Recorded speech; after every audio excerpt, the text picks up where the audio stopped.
Car l'amour de Christ nous presse, parce que nous estimons que si un seul est mort. 2 Corinthiens 5, 14.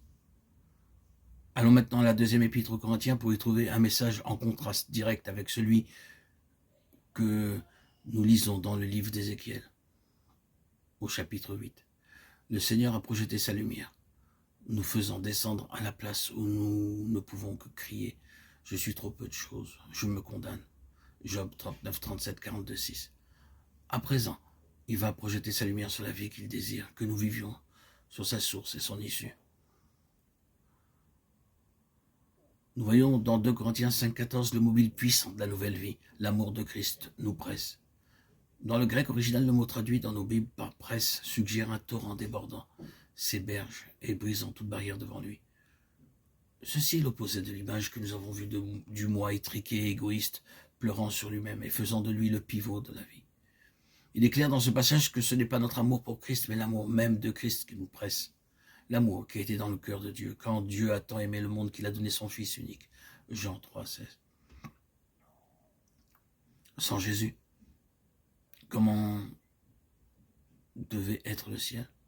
Qu'est-ce que les anges ont dû penser? Voyant le Fils unique du Père marcher sur cette terre en forme d'homme, acceptant les limitations de notre humanité, suivant pas à pas le chemin de l'humiliation, se livrant lui-même entre les mains des créatures qu'il avait faites, restant impuissant dans ses mains, et permettant qu'il l'emmène et le cloue sur l'infâme croix. Oh, quel amour il y avait dans le cœur du Père pour livrer son Fils, pour vous et pour moi. Quel amour il y avait dans le cœur du Fils pour quitter son foyer et venir dans ce pauvre monde. Oh, l'amour qui le fit se dépenser en faveur des autres du matin au soir. L'amour qui attira les pécheurs à lui. L'amour qui lui fit recevoir ses pécheurs et manger avec eux. L'amour qui le poussa au calvaire tout le long du chemin. L'amour qui endura la croix, méprisant l'ignominie. Notre amour s'effondre à tout égard. Notre amour pour Christ est bien peu de choses. Mais si seulement nous pouvions devenir des canaux pour ce puissant torrent d'amour qui a jailli du Père et s'est manifesté dans le Fils pour un monde agonisant, un serait-ce pas différent? Pense à l'amour de Christ se répandant par nous et renversant toute barrière. Bien-aimé, ce fut ce merveilleux amour de Christ qui rendit l'apôtre Paul capable de vivre en épanchant sa vie pour les autres. Lorsque nous regardons à Christ, nous ne pouvons oublier qu'il était le Saint de Dieu.